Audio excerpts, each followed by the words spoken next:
Now, people can join. Thank you, Yeah, Natalie.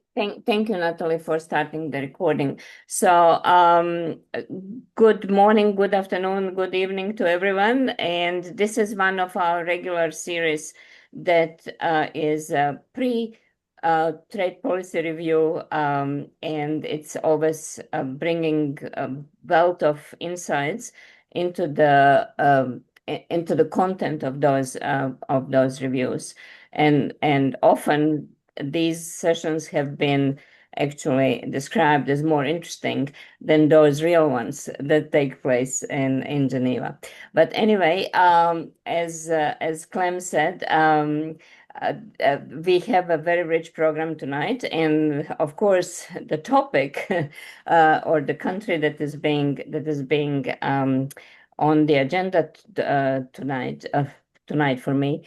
I'm from joining from New Zealand, is Japan. So of course, very interesting from the many different aspects, and because we have such a I think rich program for tonight, I'm not going to dwell on any of the content, and I will leave our Clem, who is kindly always organizing and moderating this session, to take over in a second.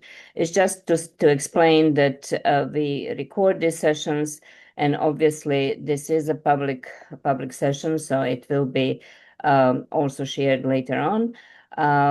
But we appreciate your participation when the questions and answers are open after the speakers have taken their time to give their presentations.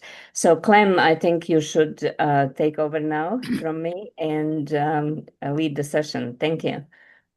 Thank you very much, Mia. Yeah, uh, we do run these periodically. They are sh usually run shortly before the actual trade policy review of the country in question. As Simon has noted, Japan's trade policy review in the WTO is next week. We hold these sessions as a preview of those trade policy reviews, hoping to capture some of the elements that will be important or that we think might be important in the review itself, helping perhaps to prepare the review as well. We have with us today for Japan a very good panel led by Simon, followed then by Shujiro. Then we have Jonathan. And then when we come to the question and answer period, I'm going to start that off with Paul. I thank you all for joining us. I don't want to get in the way of the panel, so I'm going to give the floor directly to Simon. Simon has a PowerPoint. He's going to put it up on the screen, I imagine. Shujiro has one as well. I think, Natalie, you can make them available to everybody. Yes, they That's okay. tested. Yes, That's okay, isn't it? yes.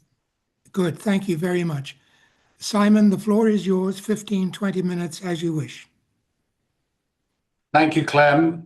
Just raising the slides, and I hope you can get them now. They Yeah, should I have. see them. I can see them, Simon. Thank you. Excellent. So, hello everyone. I'm here to give you a briefing on some of the factual and empirical information on Japan's trade policy stance. I will spend much of my time focusing on the evolution in recent years.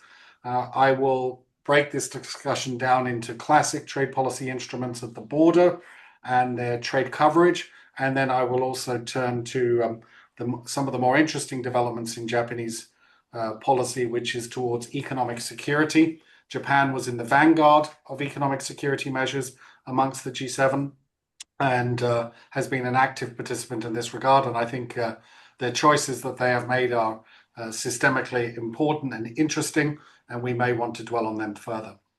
So let's dive in. Japan was last reviewed in 2023. At the time, members, as usual, welcome certain things and raise concerns about certain things. I'll dwell on the concerns. The Economic Security Promotion Act, which had been implemented, was very recent. and everyone wanted to see what this would entail. And I think we're now in a position to be able to go into that in more detail. There were classic market access barriers which were raised, especially in the agricultural area. Japan's extensive use of export measures, both support and controls, received attention, and Japan's transparency of Japan's policies also received attention. And having done a comparison of Japan's submissions to the WTO compared to the rest of the G20, other than in the area of SBS, Japan tends to underreport compared to the G20 average. So these were the issues which were raised last time. What I'd like to do now is to turn to the measures which have been taken. We, as you know, in the Global Trade Alert, we track unilateral policy interventions other than TBT and SBS. Whenever we can, we conservatively identify the product codes or HS codes associated with a particular intervention. We distinguish between interventions that tip the competitive favor in favor of domestic firms. We call those harmful measures, and measures which are liberalizing are coded as such. And essentially what we can do is trace out over time what is the share of Japan's imports which are covered by harmful measures and liberalizing measures. And if you go back over the last two TPRs, this is the finding. The core finding is that the share of Japan's imports which are covered by harmful measures rises consistently and is much larger than the share covered by liberalizing measures. In fact, the ratio is just under 3-to-1 in terms of trade coverage. And we can see that this process has been unfolding over time. Maybe there's been less harmful measures in terms of trade coverage since 2024, but essentially the trend is one of essentially favoring local firms over foreign firms. Now, Japan is hardly unique in this regard, but essentially we do find that when we draw out the trade coverage. And notice here I've emphasized the trade coverage rather than the counts of the numbers of interventions, because this gives us a sense of how much trade is at stake.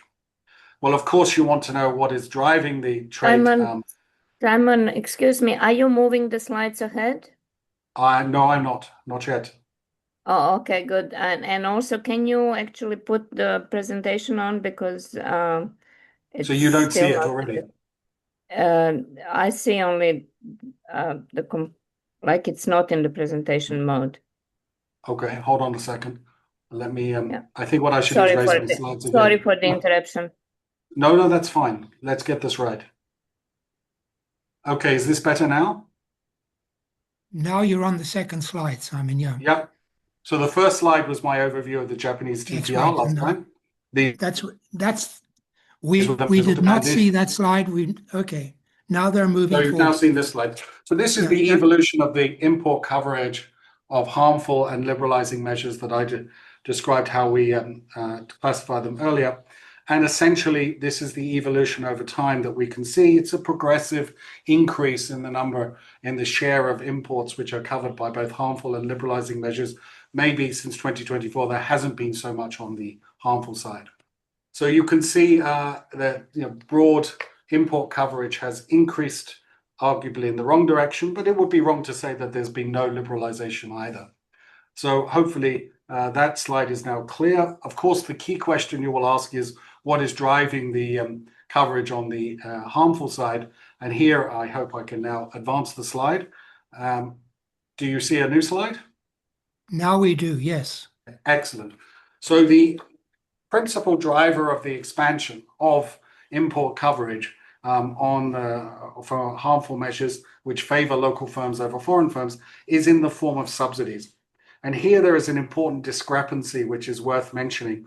If you take Japan's last subsidy notification and add up the amounts of money involved, which these totals are not reported in the subsidy notification, only the totals for each subsidy type is there, you can see that the data is reported through to 2024 fiscal year, which runs from March onwards, April to March in Japan. And essentially, the data is incomplete for 2024 and is complete for 2022 and 2023.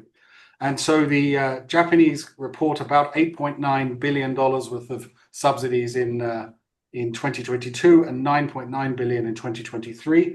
I went into our database and carefully avoided double counting and anything like this. And we can see that in 2022 fiscal year, same time frame, we found just under 15 billion worth of subsidies had been awarded. And in 2023 so far, we found 13.5. And you can see in 2024, we found another 13 billion.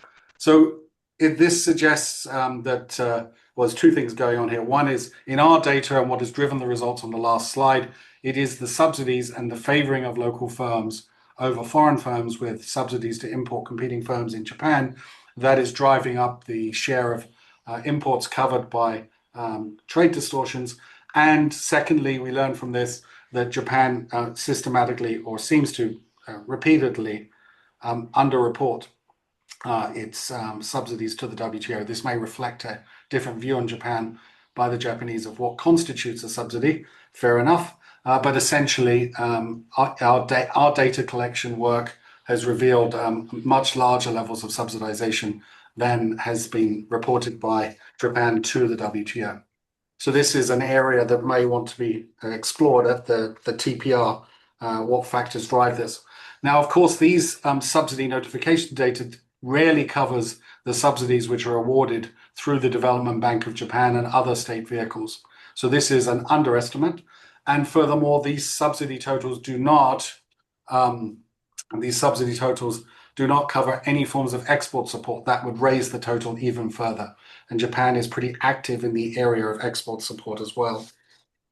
So just to bear out the point I made about the share of imports covered by harmful subsidies or subsidies that discriminate against foreign firms, this is the share that has evolved over time. You can see it pretty much accounts for nearly 55% of Japan's imports are covered by or in products where domestic firms have received support from the Japanese government. So Japan is not a government which is putting in place very high tariff barriers. Instead, they are resorting to subsidies. And as I've argued, we only see a fraction of those subsidies anyway. So this suggests that the Japanese trade policy stance or commercial policy stance leans heavily on the subsidy instrument, like some other countries that I could name.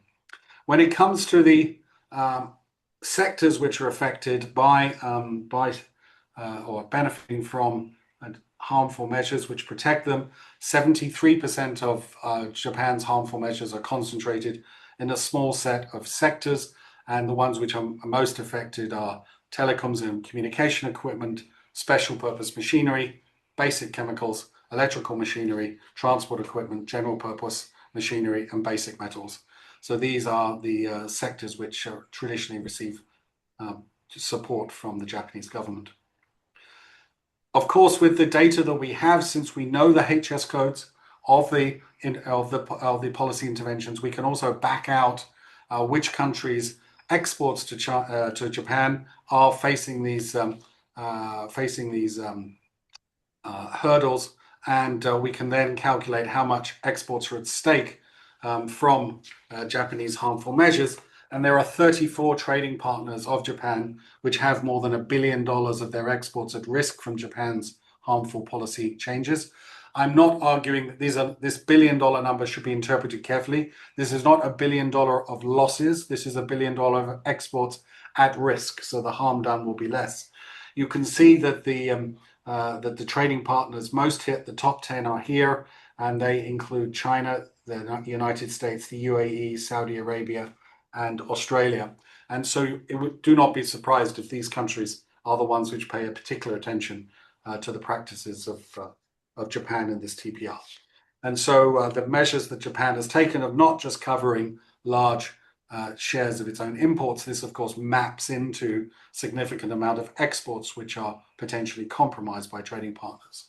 And so this gives you a sense of the cross-border spillover, or at least what's at risk from the cross-border spillover associated with Japan's policies.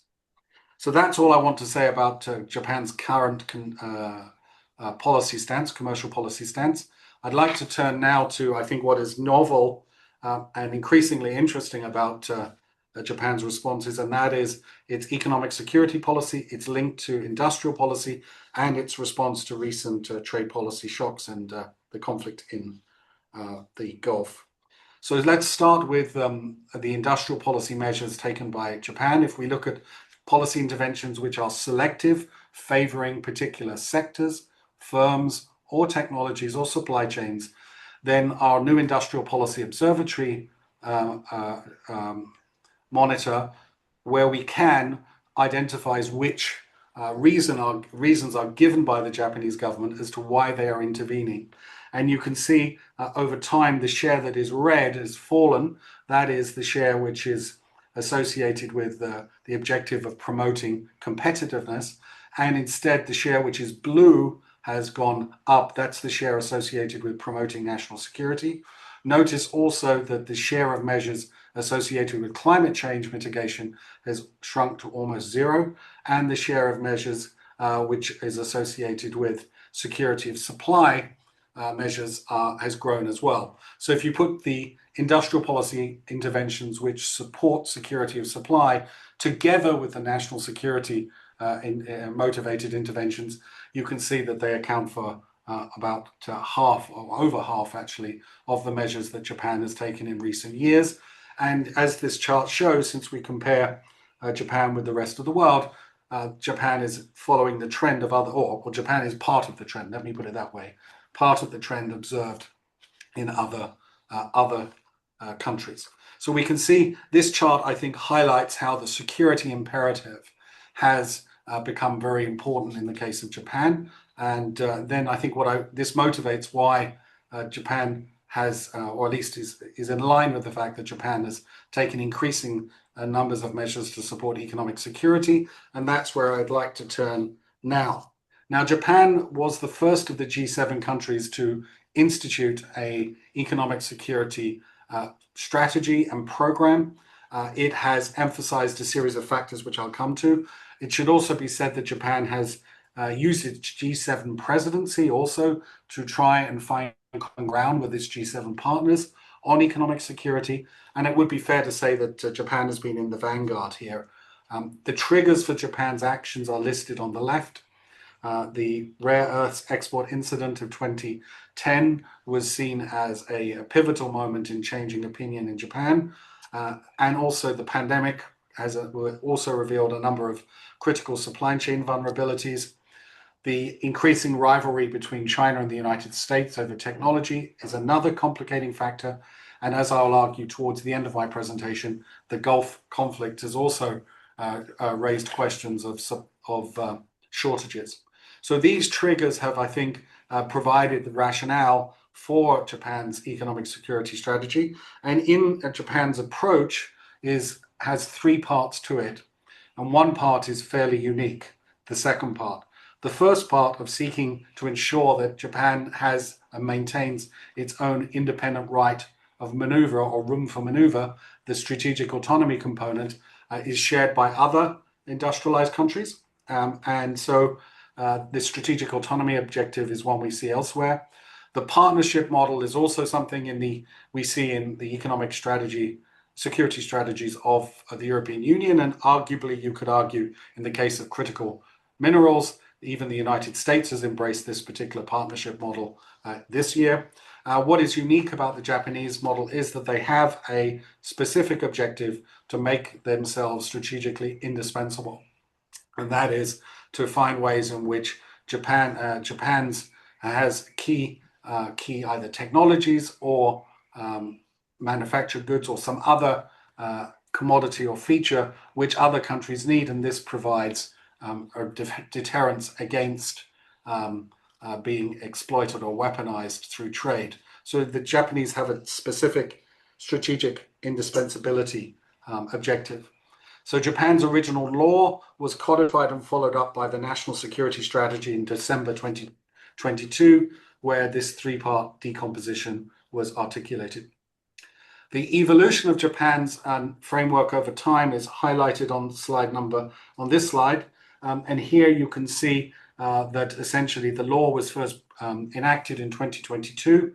a minister was appointed for economic security, and now the law is being revised as well. The law has 4 pillars, which essentially define the areas where Japan will act in the areas of certain specific supply chains and critical infrastructure, critical R&D, and also protecting patents of very sensitive products. And I think it would be fair to say that the phrase is occasionally used that economic security should have a small yard and a high fence. Arguably, Japan comes very close to that notion because they have tried to circumscribe where economic security has become an important priority, and otherwise they have tried to leave trade as open as it could be.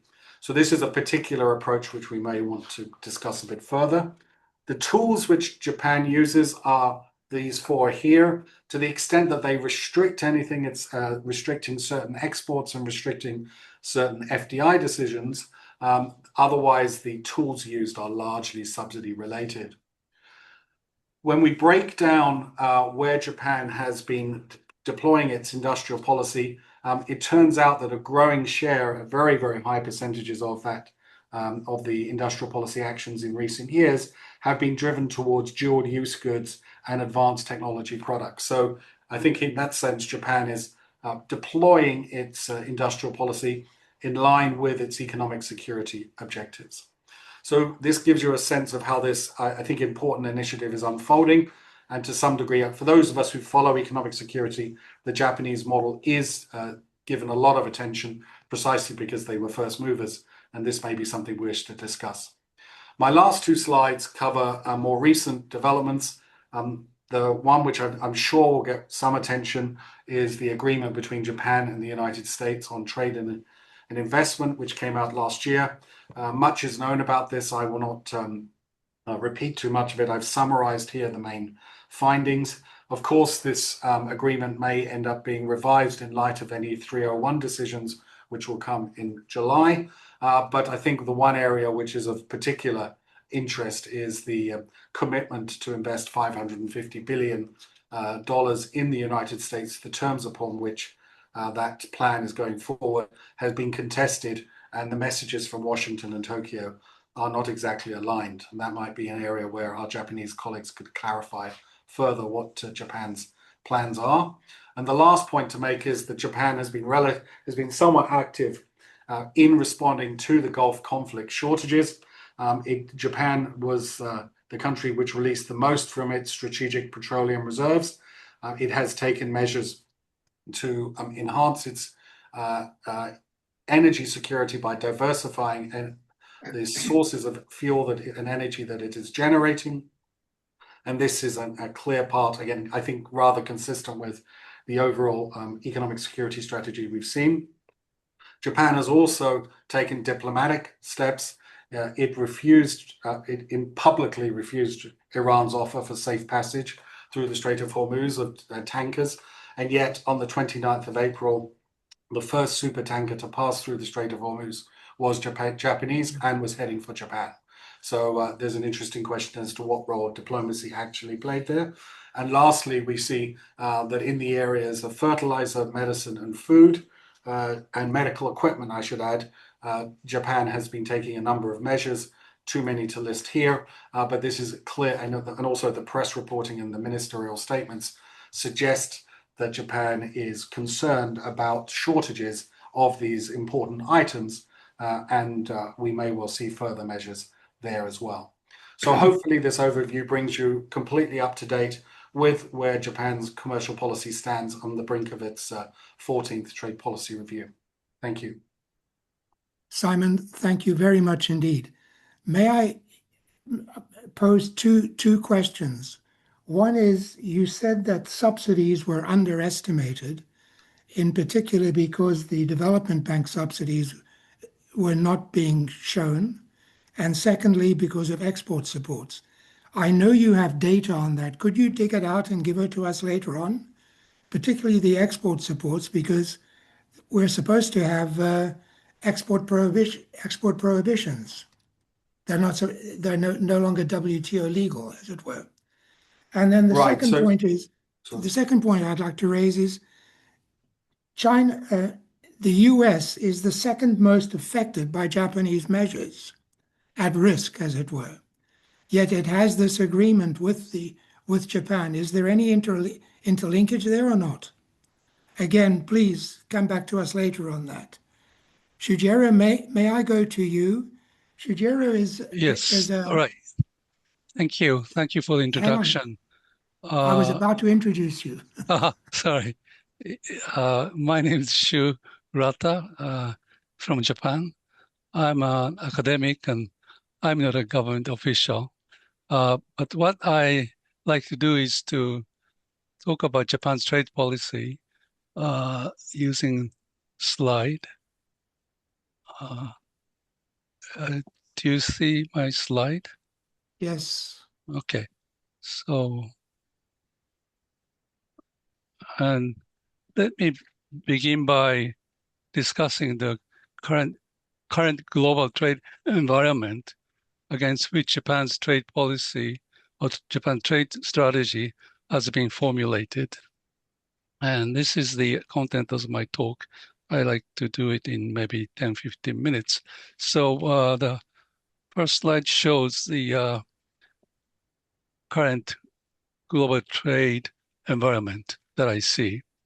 There's a dramatic shift in the global trade environment from rules-based multilateralism, let's see, to power-based unilateralism. The two superpowers, the United States and China, have pursued unilateral and bilateral trade measures, including economic coercion, in an effort to maximize their own interests. Behind this shift lies intense economic and technological and geopolitical competition between the US and China. In addition, political and military conflicts, particularly the Russia-Ukraine war and the tensions in the Middle East, have increased uncertainty regarding the stable supply of oil and natural gas, both of which are essential for sustaining economic activity, as Simon just explained to us. Faced with this geopolitical risk, firms and the government have adopted or changed their strategy from efficiency-based kind of globalization strategies to risk minimizing economic security strategies focused on resilience and economic security. So this is how I see the changing pattern of global trade environment against which Japan's trade policy has been formulated. And before I go to the trade policy itself, there are important underlying currents or trends that we have to observe in Japan. So, earlier I looked at the external environments. Now in Japan, one of the most significant development is a demographic change. As you can see, this is Japan's population, actual population and projected population for the future. Let's see, let me just, oops. Okay. Now, currently, Japan's population started to decline around 2010. And then if the current trend continues in the future, as you can see, by 2070, our population will be somewhere between, say, like 90 million or 85 million. What this means is a shrinking domestic market in terms of, say, population. So if the productivity goes up enough, then we can maybe keep up the size of the market, but it is not easy to keep up the productivity increase. So many observers observe that the domestic market is going to decline over time. And this has a very important implication for Japan's trade policy. The second important trend that I'd like to discuss is the increasing importance of external demand. What we are looking at is the exports to GDP ratio, exports goods and services and goods itself. As you can see, it increased, say, over time, but it kind of maintained the same levels through 2020 and then started to go up again. And this is going to increase, I understand, partly because of the shrinking domestic market. And then look at the FDI. This is the outward FDI stock, and this is the inward FDI stock. And as you can see, outward FDI stock GDP ratio increased quite substantially, rapidly over time, although inward FDI to GDP ratio stayed on the same level. And this is a very big challenge for Japan to increase this inward FDI stock to GDP ratio. The third trend that I want to observe is the one that Simon mentioned earlier. Japan's dependence on a small number of countries or small number of regions for particular products, in this case, oil. And then next one is rare earth metals, is very high. In the case of oil, like 90%, more than 90% of the imported oil come from Middle East. And indeed, if I remember correctly, this ratio declined when Japan was hit by first and second oil crisis for a short period, I understand. But now as the price of oil from the Middle East declined, the dependence on Middle East for the supply of oil increased. And so in Japan now, as I guess Simon pointed out, there's a heated discussion in Japan to discuss or to find out the ways to diversify the imported oil sources.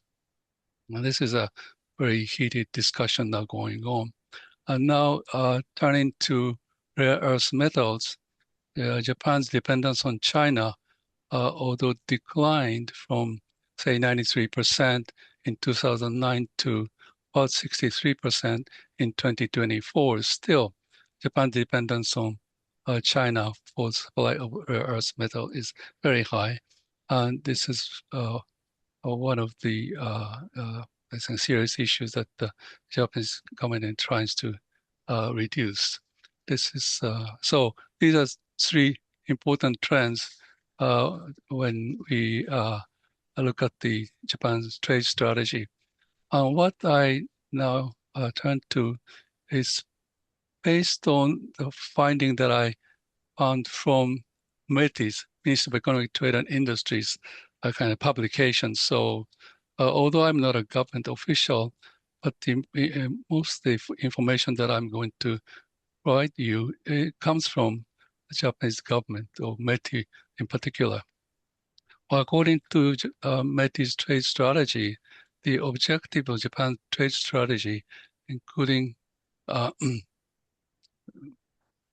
creating an environment and rules in which Japanese firms can thrive and supporting their overseas business activities, is to maximize Japan's value added in the global economy by contributing to the resolution of global challenges such as DX and GX.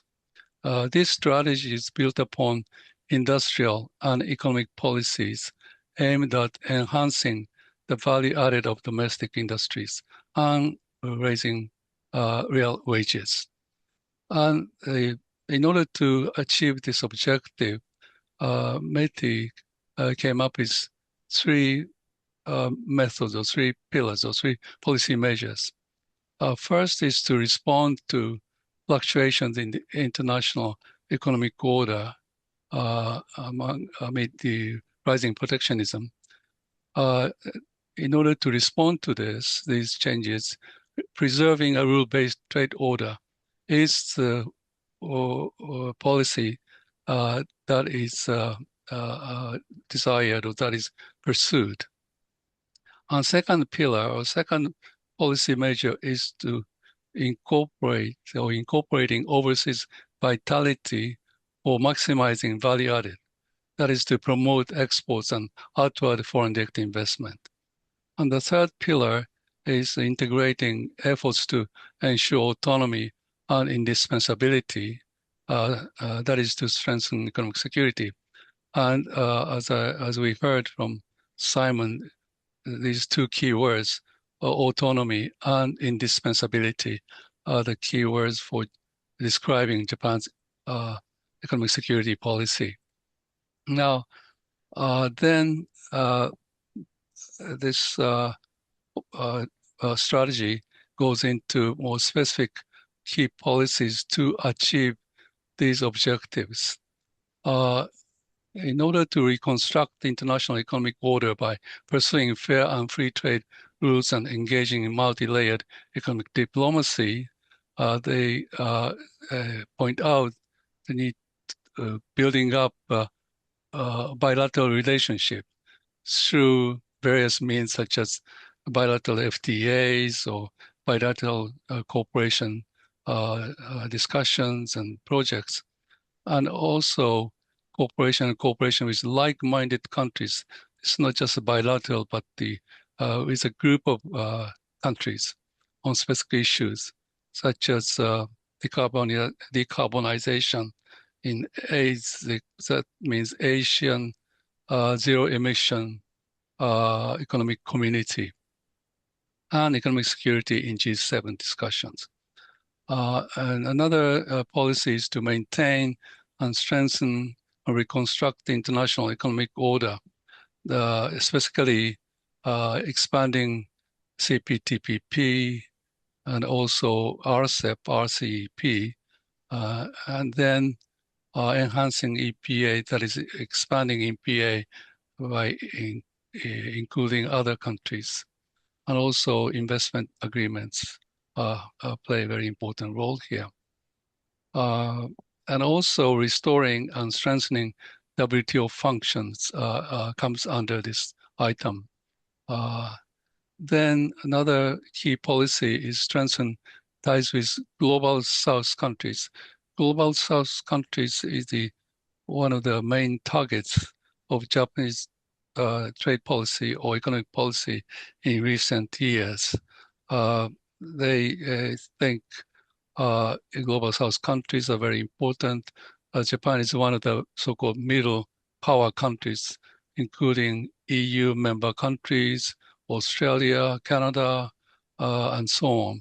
But at the same time, Japanese government think it is very important to have a cooperation programs with Global South countries. And also Global South countries is very countries with a potentially large economic market and economic growth. And finally, the last key policy is to enhance intelligence on international situations by using the institutions like JETRO or the embassies and to get the most up-to-date information about the economic and political situation. Then second pillar is to support Japanese companies' overseas expansion by securing and diversifying export markets and co-creating with Global South countries. This is a promotion of exports and outward FDI. Key policies include establishing rules and environments, promoting economic diplomacy, digitizing trade procedures, and so on. And then second key policy is to acquire markets in the, again, global south by developing master plans for them, and master plans for the Japanese economy, and then strengthening trade insurance, developing human resources, and so on. Another key policies under this pillar is to strengthen support for service exports and overseas expansion. And here, cooperation with Europe and the US and it's considered to be very important. And Japan is very eager to expand or promote export of content industries. This is part of services trade. Another item under another key policy under this pillar is to enhance support for small and medium-sized enterprises, SME. And there's a program called 10,000 New Exporters Support Program run by JETRO. And so this really is based on the understanding of the importance of expanding export for the Japanese economy. And acquiring high-skilled foreign human resources, promoting the influx of researchers is a very important challenge for Japan because, well, as the population is declining, the number of high-skilled Japanese is declining at the same time. So in order to complement this trend, it is very important to acquire high-skilled foreign human resources. Finally, this economic security promote integrated efforts both domestically and internationally, including coordination with like-minded countries on supply chains and supporting overseas expansion to ensure economic security. And there are several key policies identified under this pillar. First is to promote international cooperation among like-minded countries and examine domestic policies. This is based on the understanding of the importance of close connection between international policy and domestic policies. And non-price criteria, they said, this is like, of course, economic activities run mainly based on price criteria, but the non-price criteria such as the stable supply, secured supply, this is a quantity criteria is also important. And in order to deal with the economic security, it's not just the international trade policy, but also regulatory policy approach or regulatory policy also is very important. And another key policy under this pillar is to expand international cooperation framework, including emergency responses. And there are a number of kind of agreements already with like-minded countries in order to promote cooperation in supplying important items. So there are already some agreements taking place. And then to advance Run Faster partnership with like-minded countries in the Pacific. Run Faster Partnership Program is the program which is related to technology development, research and R&D, research and development projects with like-minded countries. It's been promoted.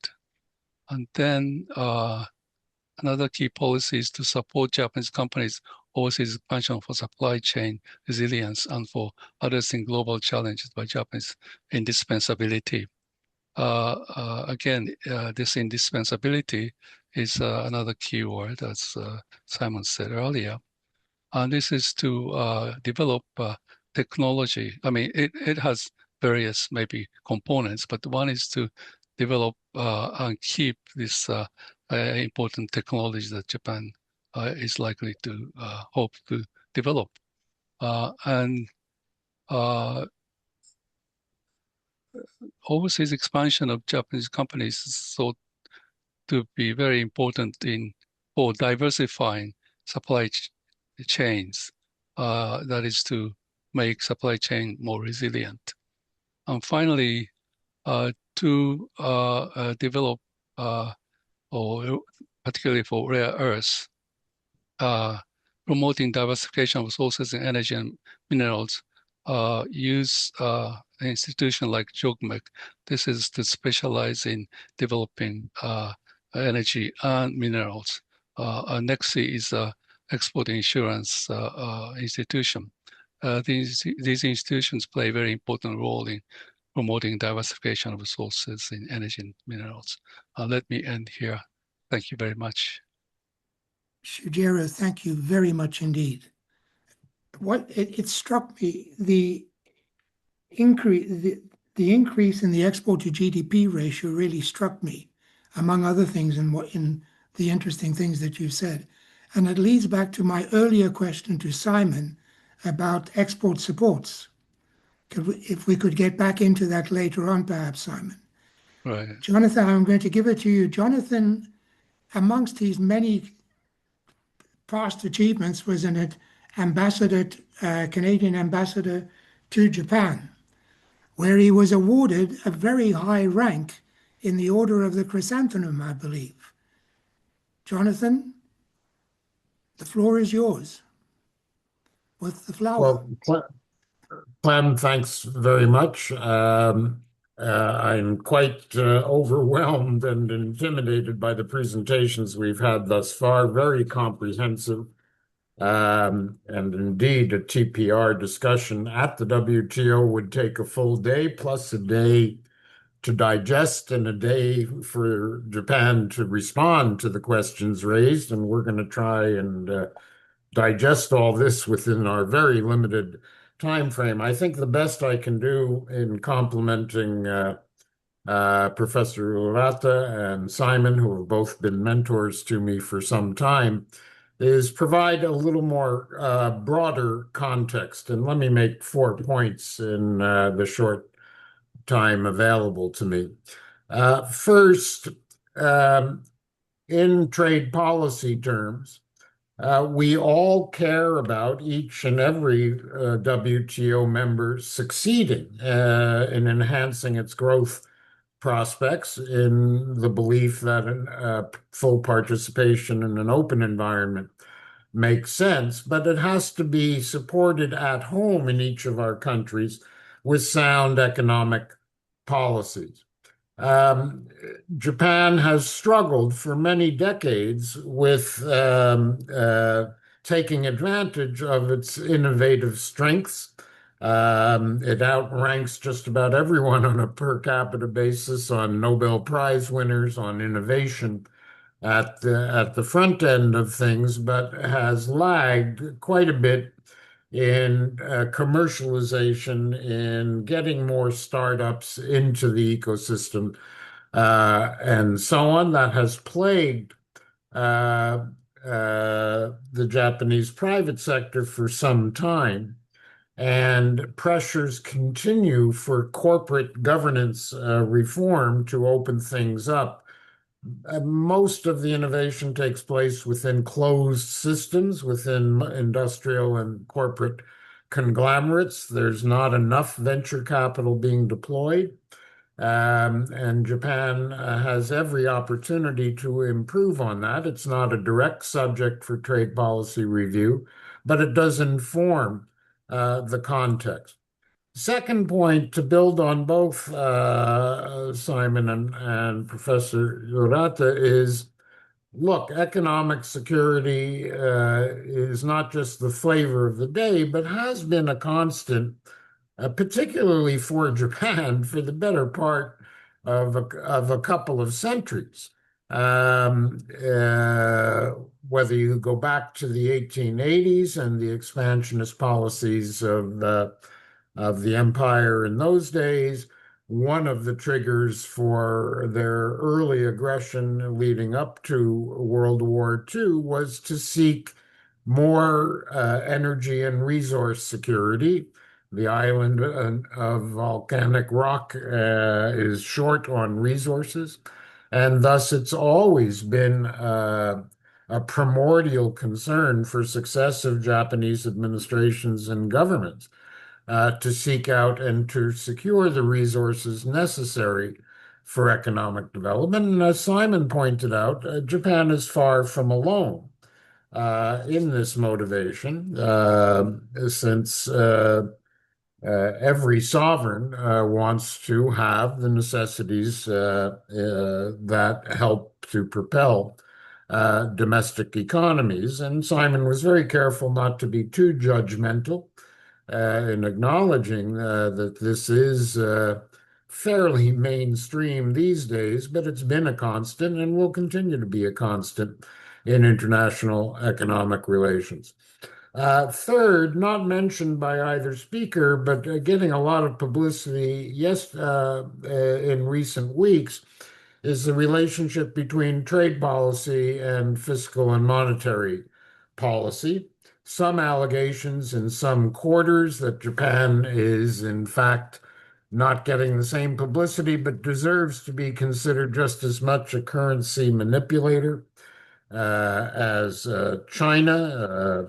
Some would say it's benefiting from an artificially low yen and thus pricing into the US and other markets, in effect, offsets what would otherwise be a tariff cost on their exports.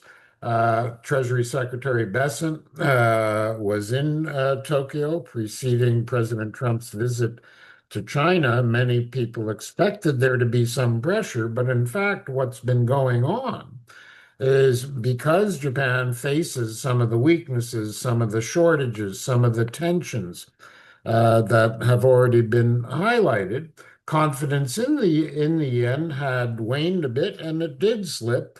And Japanese intervention from the Bank of Japan was not to artificially maintain a low yen, but to prop it up.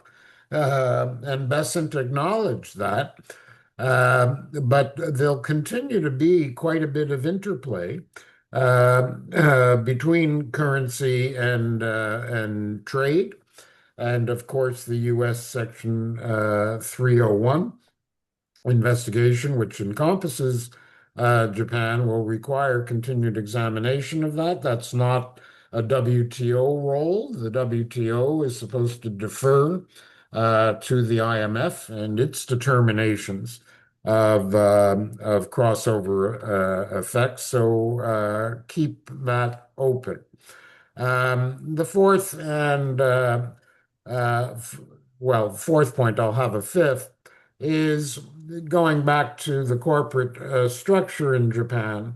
It's very important to pay attention to the major conglomerates in three categories. Going back to the start of the 20th century, and even the victorious Americans and their pro-competition antitrust philosophy left alone the so-called keiretsu, the large families of companies, Mitsubishi, Sumitomo, and so on, that are in effect not state enterprises, but pretty close to equivalent in managing and overseeing a good 15 to 20% of the entire economy. And that's backed up by a second family of major entities, the so-called trading houses, who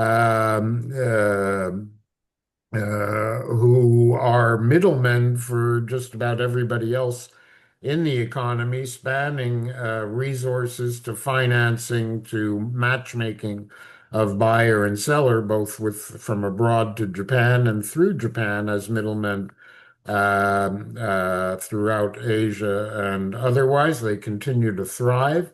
The names are familiar, Marubeni, Mitsui, and so on, and they each are backed by cross ownership of major banks and financing as well. That provides a backstop, and that's the vehicle, in effect, in addition to JBIC and the official entities, that the government, in effect, turns to implement its industrial strategy tools for execution.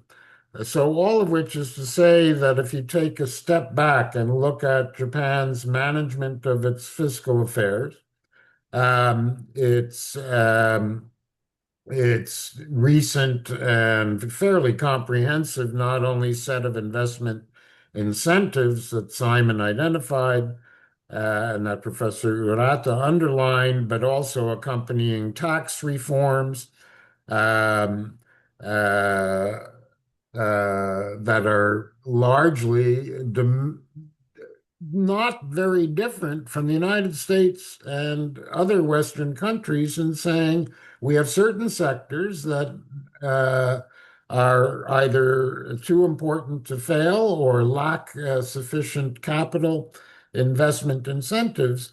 So we're going to target them. It's strategic industrial policy. That's not necessarily offside, not deliberately at the expense of foreigners, but in common with other countries, trying to promote where the best prospects for innovation and for industrial development lie. Let me just add and conclude by noting a couple of other things that weren't highlighted.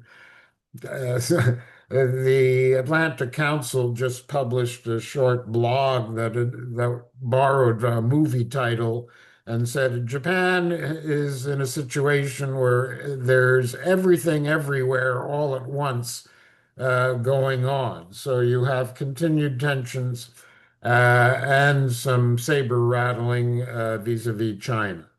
You have the Gulf and energy shortage in an energy poor country. You have the U.S., not only the U.S. reciprocal tariffs and a very fragile back of napkin deal, partially implemented with the $550 billion promise in return. But the uncertainty that's been added on top of that with the U.S. Section 232s, currently on autos, but more coming, pharmaceuticals being a good example of what Japan may face. The double 301s on structural imbalances, allegedly, but also on failure to enforce forced labor. And maybe the most important omission in our discussion thus far is the automotive industry and the interplay between the US Japan reciprocal tariffs on the one hand and the Fortress North America movement that's underlying the review of the USMCA, because Japan's manufacturers have successfully set up shop in North America, but using imported components. And a subplot of that is some of those are Chinese.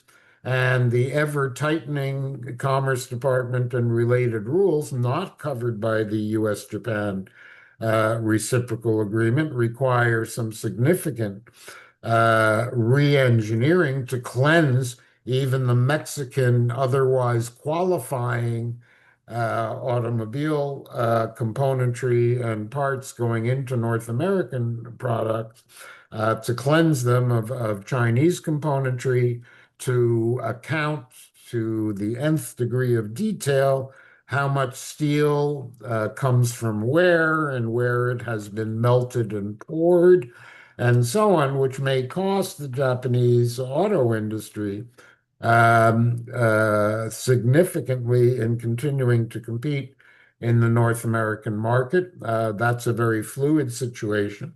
and I don't want to divert our discussion to the USMCA dimension, but it bears watching. So in sum, I don't mean to sound an apologist for Japan. I think there is a history of a fairly closed economy, both domestically and somewhat protectionist at the border and preservation of domestic industry. But overall, I would say, given Simon's very objective diagnosis, I would reinforce the conclusion that both he and Professor Urata have made, which is in today's somewhat fragmented environment where we know the WTO rules and rule book don't quite cover the tools of economic security in any meaningful disciplines, that Japan's conduct by being narrow, focused in scope, largely domestic, largely choosing key sectors as other countries do,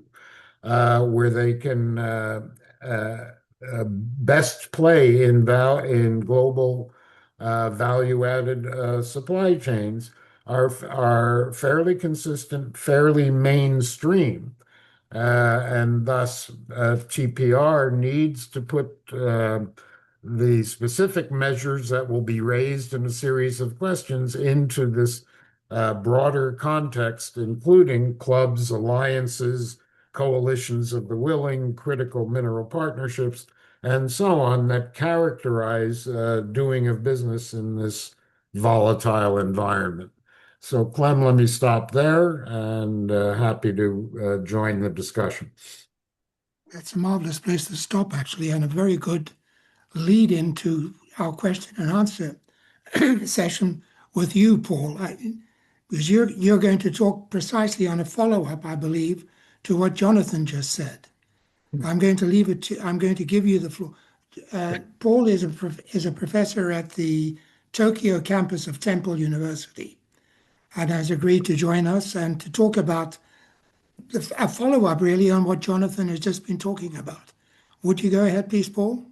Yes, certainly. I would also plug my affiliation with the Institute of Geoeconomics here in Tokyo as well. We're a relatively new think tank that focuses on economic security issues, particularly. I'm going to do my best to be really quick because I know we're running short on time, and we have half an hour, so take your time. No. The question and answer periods are always the best part of these. So I will just very briefly offer a few spaces to watch, 3 spaces to watch for this exactly, that may not necessarily pop up during the trade policy review, but maybe something to watch over the horizon. The first one I would point to is that the Economic Security Promotion Act, which Simon mentioned, is due to be amended sometime this fall. The expert panel met at the end of last month, and their recommendations are going to be due sometime early fall to be passed later on at the end of the year. Diet calendar is always very unpredictable, so we'll see if they stick to that schedule, but that is something that's going to be in the pipeline. A more abstract, speculative point is, we talk about Japanese economic security being, somewhat defensive. They don't generally weaponize economic interdependence the way other countries do that shall remain nameless. But there is sort of an eyebrow-raising moment if you look at these investments that have been agreed to. Back of the I totally agree with Ambassador Fried's characterization of it as a back of the napkin. And if you really wanted to be candid, I think I know a few people in the Japanese government who would almost wish it had been written down on the back of a napkin, because in that way it would have actually been written down. But that's another story. Maybe we'll get to that in the Q&A period. But I digress. If Japan, follows through on some of these investments, that may give Japan a degree of indispensability vis-a-vis the United States when you look at some of these sectors that these investments are being shepherded into, things like small modular reactors, AI data, oil refining. That may give Japan some leverage down the road. They would never say that out loud, but that's another one of those things where you see it and you sort of ask yourself, could this be an opportunity for Japan to actually develop some indispensability and maybe even build some leverage to have later on? And an entirely different, new, we haven't talked about it yet so much. I don't think we've mentioned her name once to this point, but that's Prime Minister Takaichi Sanae. And her economic program is very ambitious. She has the political capital for the foreseeable future to see it through. And it's, I mean, shoot, I think everything is a gamble. But it's very interesting in the sense that what she's trying to do is use government investment, government procurement to try to kick the private sector, the Japanese private sector, famously stingy private sector, into investing more into the Japanese economy. It's an interesting approach. Japan seems to have tried almost everything else to this point. The headwinds are strong, as they always seem to be for Japan. But it's going to be very interesting to see if they can pull it off. So with that, no, I do agree with Ambassador Fried's comments about how Japan is really one of the few countries in this space that's squaring the circle between securing the economy, or at least, bureaucratizing, institutionalizing economic security measures, while also being proactive about maintaining, doing that through partnerships. The Japanese government is very explicit about how growth is an economic security policy and vice versa. So I think that Japan is, I don't know if I would go so far as to say it's a role model or a template, because everyone is different, but I think they are approaching this in a way that's, relatively sophisticated as this stuff goes. So I'll leave it there, and anything else we can address during the question and answer. Thank you very much, Paul. We have with us someone from the Iraq Trade Ministry, Zaina Al-Zani. She's who's asked for the floor, and I'm quite happy to give it to them.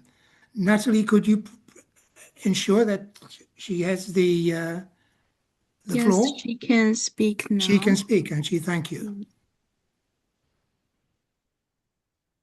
Zaina, the floor is yours. Yes. Hello, please. Could you hear me? Yes, we can hear you. Thank you very much for this informative information. Actually, I wanted to say thank you for the FMG for this insightful session. From our perspective in Iraq, we are closely tracking Japan's shifting economic security strategies and the green trade frameworks. We highly value understanding these global dynamics, as they are essential for aligning our future bilateral trade agreements and cooperative frameworks with Japan.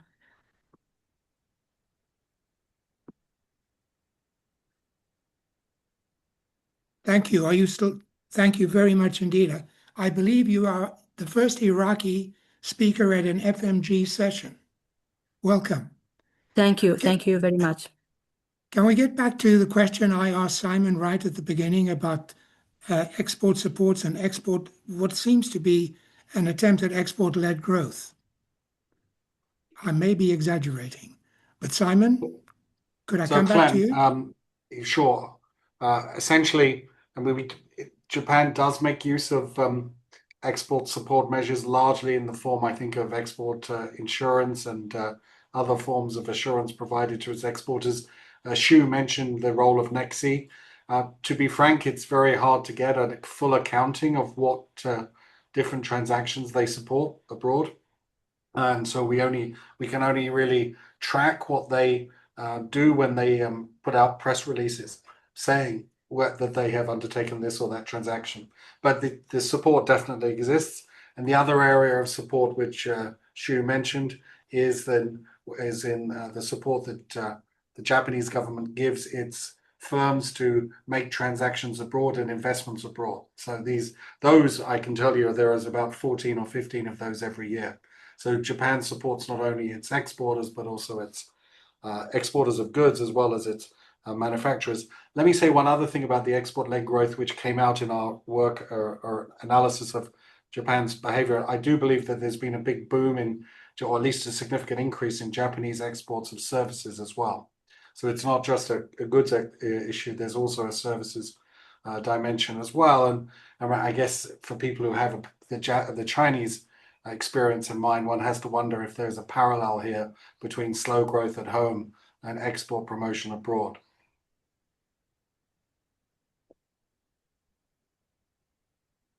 Yano, you look as if though you want to say something to that.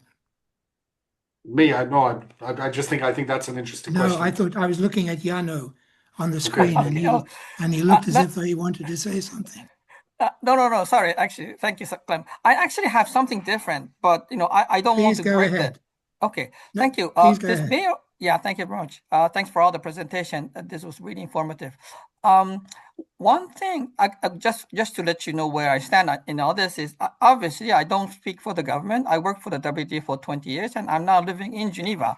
So this is a kind of foreigner's perspective on Japan. But I do follow Japanese news because it's my home country. And then one of the things which may or may not come in the TPR report, and people here may have views on this, is when I talk to my friends in Japan, for perfectly non-work topics, they usually say something like, I tell them that in Europe, this petroleum crisis, right? For example, we often hear news that, the airline companies may run out of their fuel. They may be canceling these flights. And then my friend in Japan tells me, you know what? We never hear these things in Japan. And then they say that, the petroleum crisis is a non-crisis in Japan. And so what? And then as Simon and Urata-san, or actually Simon, explained, is I think this was in the detail, so I don't know you guys kind of noticed this, but the Japanese government caps the gasoline price at 170 yen per liter, which is kind of less than a franc per liter, right? And this is actually very, very amazing, because here in Geneva it's almost like 2 francs per liter. And so my kind of I don't know. Yeah, more than that. So the thing is, again, you guys are all the economists, but again, I'm not an economist in this thing, but, I think given all this crisis, the Japanese government's policy of capping the gasoline price, which I do understand, but on the other hand, I think I feel a little bit, a bit concerned that my friends in Tokyo, they're learned people, not that they don't know what's going on. They don't think this crisis is a crisis in Japan. So I think the TPR may want to talk about what role subsidies, as Simon mentioned, is playing in this crisis. And then in other hand, politically it is understandable that politicians want to do this, but they may want to do some kind of demand control, or at least call the attention of the users to make sure that they don't waste petroleum in this difficult times. That was my comment. Thank you. Thank you very much. Can I just add one to what Yano-san said? It's quite very important. This is subsidy to the gasoline, right? So gasoline prices are undervalued, so to speak, and that of course increases imports. So this is the import promoting subsidy, and I just wonder how it is dealt with by Simon's analysis. This is promoting, imports, and there are a lot of discussions or points against this. There's no need to subsidize the riches who drive, cars with 5,000 cubic centimeter engine and stuff like that. So it's very unfair to provide subsidy to these rich people, for example. This is one argument against this subsidy for the gasoline. So again, I just wonder how Simon treats this kind of subsidy as trade promoting or liberalizing or not. I wish they'd export it to us. I'm paying about $10 a gallon for petrol here. Yeah, and Jonathan is shaking his head. The price we pay in Europe is very high, Jonathan. I'd like to raise another point, Simon, coming back to your database, actually. I seem to remember that Japan's about over 50, perhaps 60% of Japan's trade is now under free trade or regional agreements.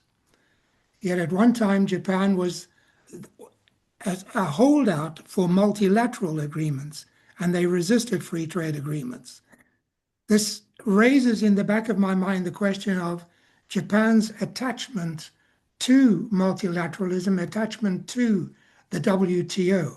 Does anybody want to comment on that? Perhaps you, Professor Urata? Yes. As I kind of said in my first part of my presentation, given that the WTO multilateralism is not functioning as it should, Japan thinks it's the second best policies to form FTA, free trade with like-minded countries.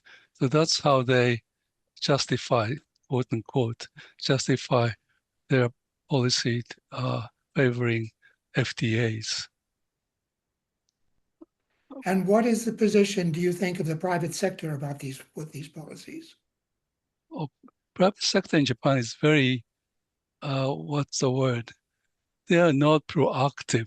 They do formulate their policy given what their, government give them.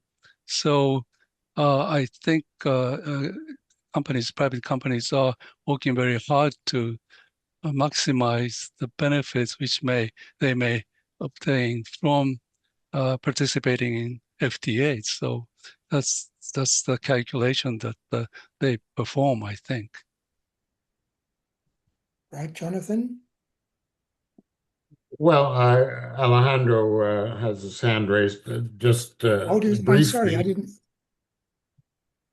didn't see your hand, Alejandro. Please, the floor is yours. But just to add, Sorry. look, in today's world of alliances, clubs, variable geometry, Japan is showing itself to be remarkably agile, if not exercising a leadership role. It is not turning its back on the WTO. It's still very much in G7, G20, and other contexts a defender of finding ways to strengthen the multilateral system.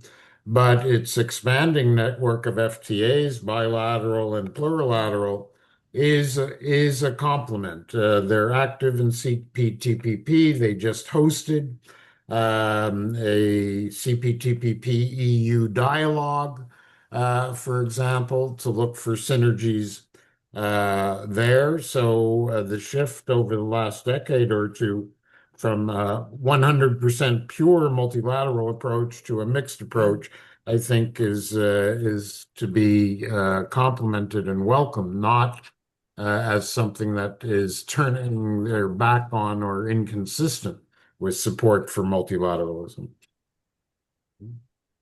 Alejandro? Yes, hi, thank you. And thanks all for the presentations. Very interesting. But let me go to your question directly. Your question has a bias, Clem, because you say by going bilateral, you are abandoning the multilateral. Now, it's about non-discrimination, Alejandro. Complementing what Jonathan just said, I would submit to you that I understand Japan because what they see out there is that other countries are doing bilateral agreements, bringing tariffs down to zero, and therefore, if they do nothing, they will be discriminated. As a consequence, by that, Japan celebrating signing these free trade agreements, actually, Japan is avoiding being discriminating in other markets.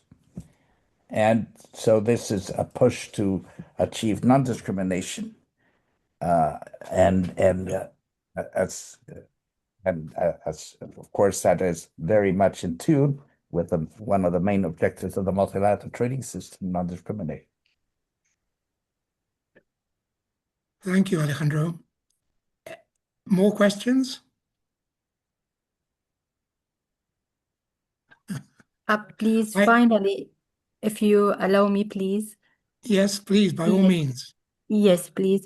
Actually, I'm highly interested in and closely tracking the monthly economic reports issued by the Japanese Cabinet Office regarding Japanese recent trade policies, specifically how Tokyo is reshaping, its strategies for supply chain diversification and reinforcing export expansion in high-tech sectors such as semiconductors and advanced technologies.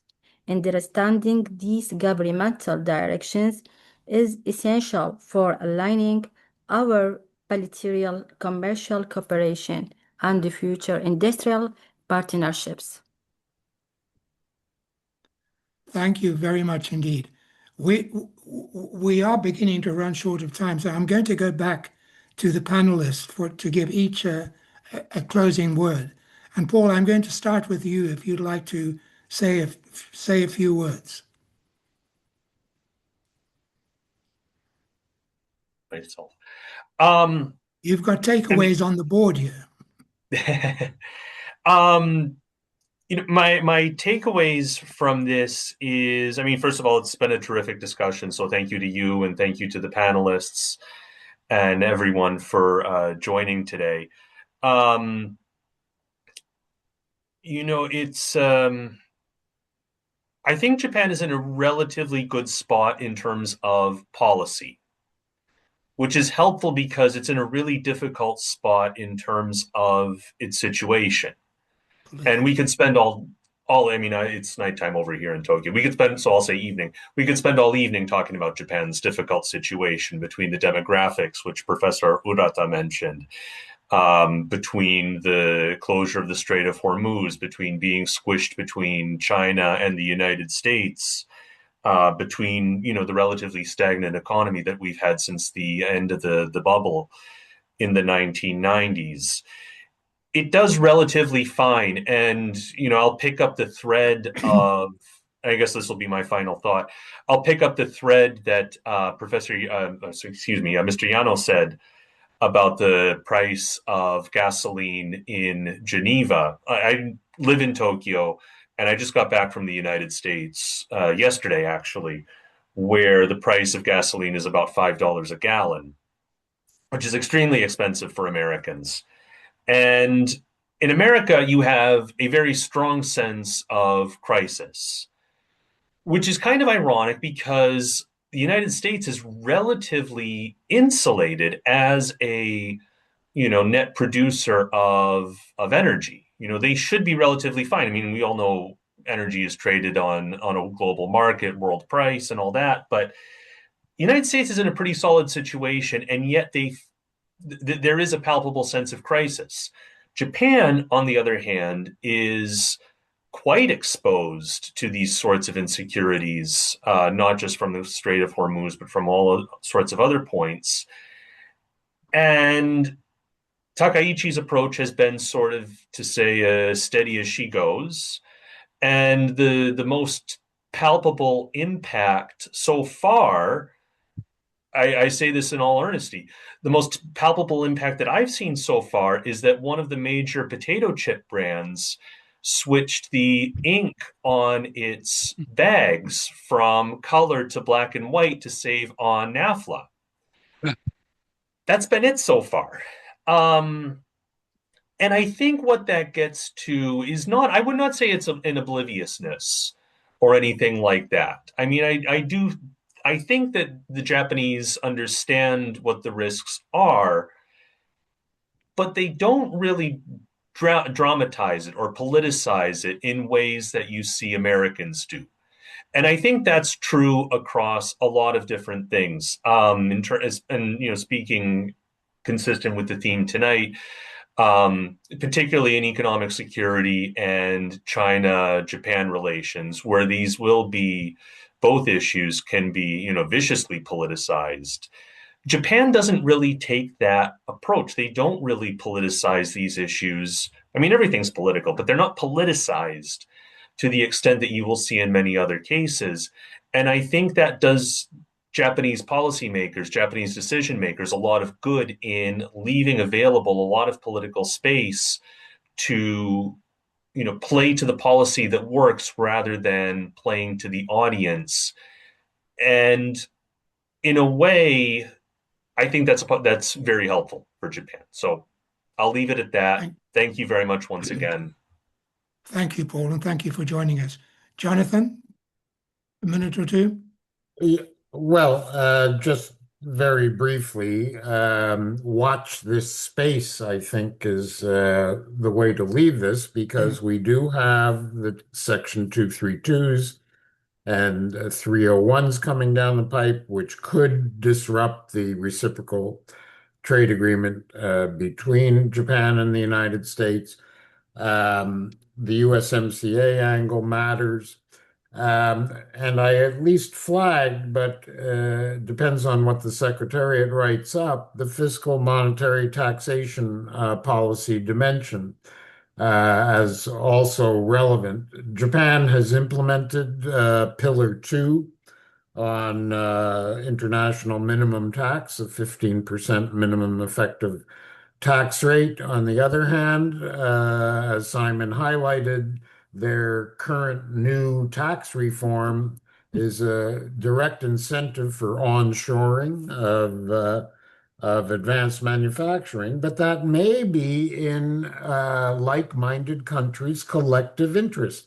If you want resiliency and you want redundancy and you don't want to be wholly dependent, particularly on intermediate inputs and on high-end inputs, wafer cutting and so on one fragile source, maybe you want Japan to strengthen that capacity. And that should be welcome in this context of economic competition. We don't quite take account of this broader context in TPR discussions. We try and simply apply the existing and somewhat outdated rule book, but it is for members and a more courageous secretariat to volunteer this broader context. Let me stop there. Thank you, Jonathan. And I agree with you on the TPR process. Simon? I'll get back to Shu bilaterally about the subsidy question, but how we classify them. I want to say something about the EPA strategy of Japan and the FTA strategy. It's always struck me that since those agreements have typically followed Japanese multinationals, that those multinationals have probably got excellent deals when they invested abroad anyway. So to the extent that the EPAs and the FTAs actually added anything, it was probably to the benefit of Japanese small and medium-sized enterprises that hadn't invested abroad in the first place. And they are probably the beneficiaries of this. But generally, I would argue in a world where economic security matters, I imagine we will see plenty of other more flexible arrangements being negotiated outside of FTAs and EPAs because they offer the possibility of moving much more quickly and much more selectively, which seems to be very much the hallmark of the Japanese approach. Thank you, Simon. Shujiro, you have the final word. Okay, thank you very much for very Wrap us up. Yeah. Can you hear me now? Thank you very much for excellent discussion comments. I enjoyed the discussion very much. I'd like to make just 2 points. One is about Japan's economic security policy or Policy Promotion Act.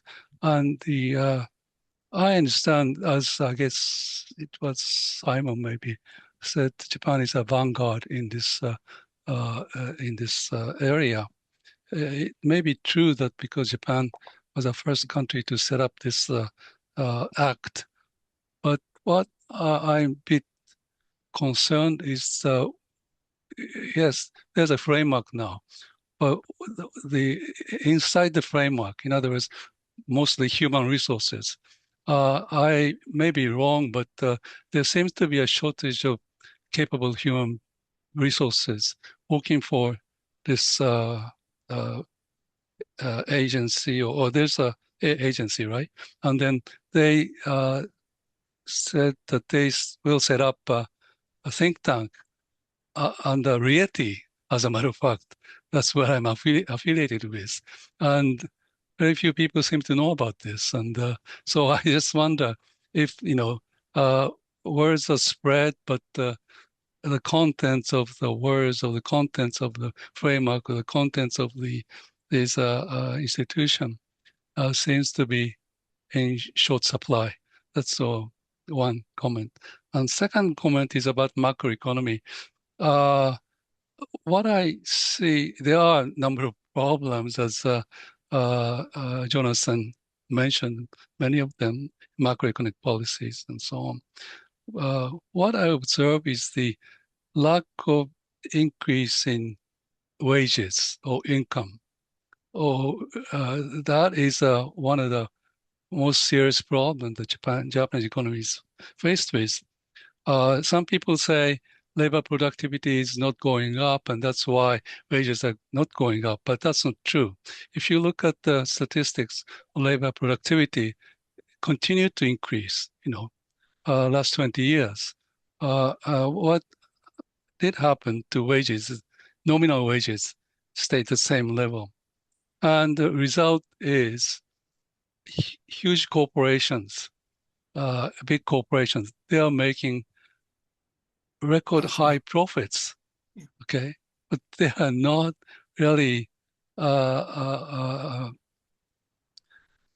given their benefits, or they are not sharing the benefit with their workers. And what they do, of course, is some of them, of course, invest abroad, not much invest in domestic market. Some just keep them cash, just in case, it's a cautionary motive.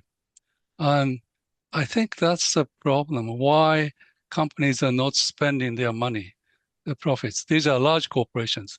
SMEs are different. And SMEs are somewhat, I guess, put under pressure by the large corporation. This has something to do with competition policy. I think competition policy should be reinforced so that SMEs can gain more benefits. And at the same time, labor union is maybe weak.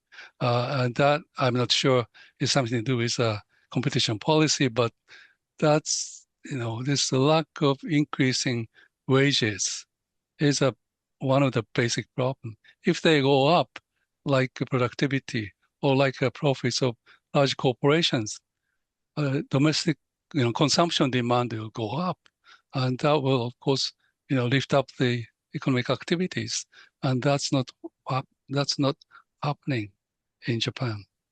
That's my last comment. Thank you very much. And thank you very much. We need to wrap this up. On your behalf, I'd like to thank all of the panelists and for the discussion. Mia, would you like to say a few closing words to say goodbye on behalf of FMG? No, just to thank everyone for the very insightful comments and very good discussion, and to invite everyone to our next session. I think it will be in June, and we are preparing a very exciting session on safeguards and things related to yeah, I think so.